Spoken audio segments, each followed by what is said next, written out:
Anak Abah diharapkan jangan nonton ya. Jangan nonton saudara, jangan nonton. Nanti stres, gila, panas dingin, masuk rumah sakit gara-gara politik, bahaya. Ini pengamat politik luar biasa, nyiksa banget Anies Rashid Baswedan dan pendukungnya. Penting supaya disadarkan itu kan macam-macam prosesnya. Ada disodorkan fakta-fakta yang begitu menyakitkan dan lain sebagainya. Itu kadang-kadang untuk menyadarkan orang itu ya macam-macam. Termasuk menyadarkan Abah dan anak Abah itu mesti disodorkan fakta yang keras sekali biar oh iya bener, oh iya, nah, gitu ya. Tapi kalau Anda belum siap, jangan nonton, jangan nonton. Kalau sudah siap, silakan nonton. Oke, kita akan lihat dulu sama-sama nih. Kalau saya melihat ya, kayaknya memang saya menyarankan Anies itu bercermin. Maksudnya? Iya, karena dia harus melihat dirinya sendiri. Saya melihat ada 3 hal. Anies yang pertama tidak mau berjuang, yang kedua dia tidak mau berkorban, yang ketiga dia tidak punya basis massa, dia tidak punya kepemimpinan.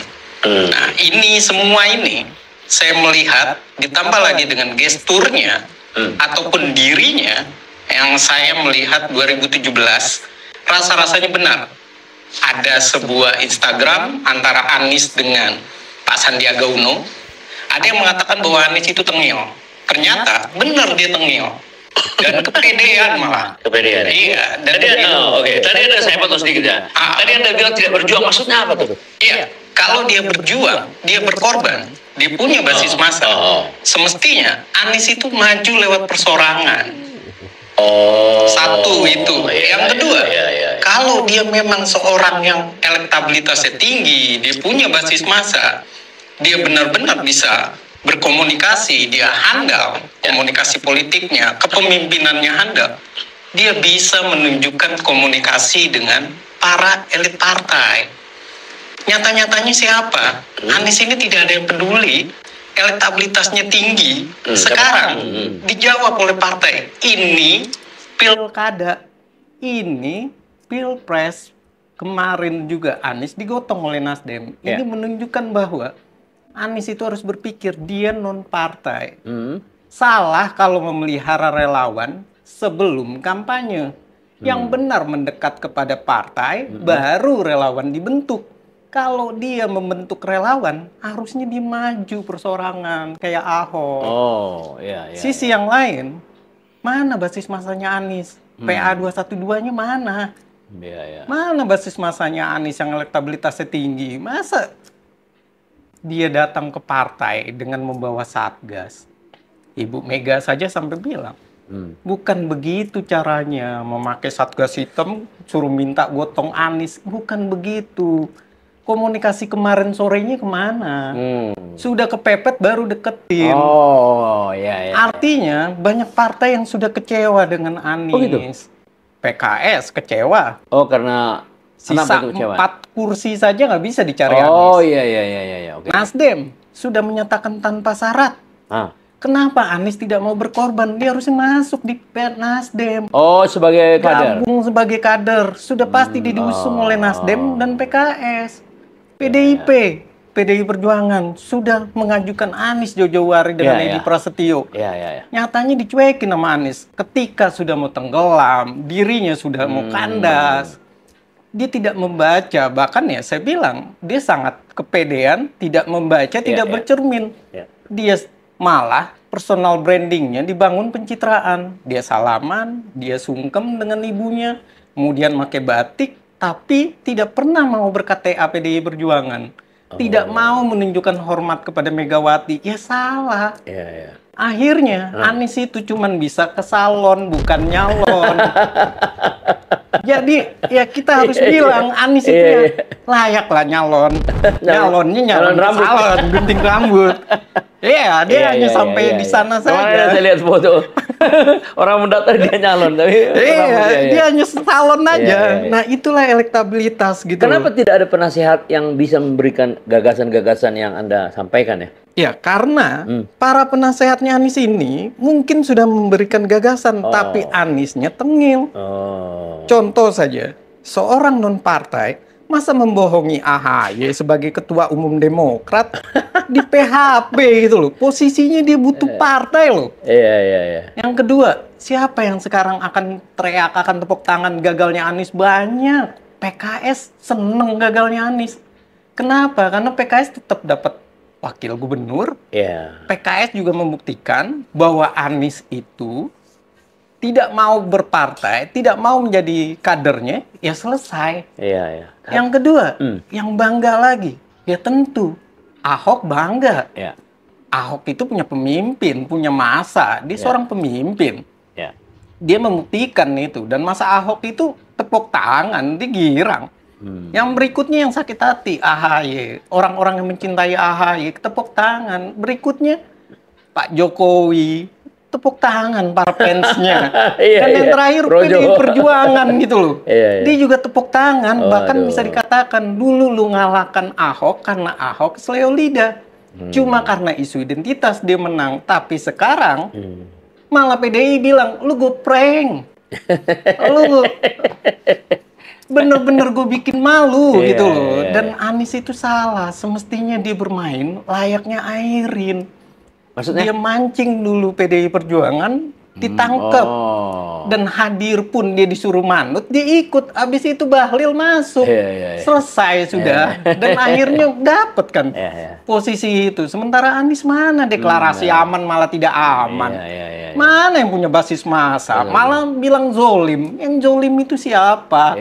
Orang satu orang kok mau ngebohongin partai, mau ngebohongin Demokrat. Satu orang mau ngebohongin Megawati. Ya keblinger. Kemarin juga Anies saja kalah di konvensi Demokrat. Masa iya dia bisa dibilang bahwa dia handal? Orang dia aja banjir aja nyelesainnya aja suruh antri akhir. Hal-hal kayak begini yang saya rasa ini harus disadari oleh masyarakat dan harus disadari oleh Anies bahwa ini adalah pemilu. Pemilu ini institusinya partai politik. Betul. Di Indonesia dikenal cuma dua, perseorangan dan partai politik, bukan non-partai. Non-partai punya elektabilitas boleh, tapi kalau sombong, tengil, temennya aja dibilang dia tengil, kepedean. Gimana caranya dia mau menang gitu loh? Bu Mega aja nyampe ngomong, saya nggak suka ya satgas suruh gotong Anies. Emang di siapa? Ini institusi loh. Masa yang minta malah satgas baju hitam, dia petantang-petenteng gambar Anies. Orang juga ketawa gitu loh. Harusnya kan komunikatif. Dia buka obrolan. Ahok aja belajar. Kalau dia maju perseorangan, dia bisa. Tapi dia diganjel ketika pilkada dinaikkan angkanya. Dan Ahok ini jelas-jelas paham dia harus butuh masuk PDI Perjuangan. Masuk dia. Dia sungkem, dia mau. Begitu juga Airin. Kalau Anies apa? Yang digambarkan bukannya datang nemuin Mega, malah dia datang udah pede, ketemunya dengan Rano duduk bareng. Akhirnya di prank sama Ibu Mega. Kata Bu Mega, papanan dah ini. Anda siapa? Malah kita melihat bahwa yang dipilih oleh Megawati adalah Pramono Anung yang dekat dengan Pak Jokowi. Jadi simbol PDI Perjuangan oposisi, musuhnya Pak Jokowi, itu bisa jadi. Nggak ada permusuhan, yang ada kepentingan. Dan 2029 bisa saya nyatakan bahwa udahlah, nggak usah mikirin Anies lagi. Nggak perlu ada Anies-Anisan, udah selesai. Lebih baik Ridwan Kamil. Jelas, dia tahu dia nggak bisa masuk di calon presiden, dia masuk partai. Dia pinter. Nah ini yang dibilang gitu loh, harusnya belajar cara seperti ini. Anies, bukan dia merasa jumawa. Kemarin yang bisa bawa Anies itu Nasdem. Tanpa Nasdem di Pilpres, Anies itu nggak ada apa-apanya. Nasdem pun minta izin jangan-jangan ke Pak Jokowi, nenteng Anies. Jadi salah gitu loh. Elektabilitasnya tinggi, tapi dia tidak bisa memanfaatkan. Bahkan di mana? Mana coba? Yang dimainkan isunya, PKB cabut dukungan. Yang dimainkan satu. Yang kedua yang dimainkan isunya apa? Bahwa PKB nantinya selain cabut dukungan akan bersama Anies dengan Muhaimin. Ya malu lah Muhaimin. Masa iya Pilpres turun ke level bawah? Nah, itu jelas sangat tidak mungkin. Yang kedua yang dimainkan apa oleh mereka? Bahwa PKS, Ariza mundur, mau jadi wakil gubernur, kemudian PKS cabut mendukung Anies. 19 DPW PKS menyatakan mundur, PKS nggak akan mau. Karena ini kesempatan dia jadi menteri. Dia nggak mau 10 tahun jadi oposisi. Nggak mau dia gotong-gotong Anies, dibiayain logistik segala macam. Dia yang bersusah payah. Kader Anies itu, masanya Anies adalah masanya PKS. Ya, betul. Itu yang harusnya dipikirkan. Buktinya Anies nggak berani maju persorangan. Iya. Malah kalah sama Pangrekun. Iya, seorang persorangan 600.000 doang loh, masa nggak bisa Anies?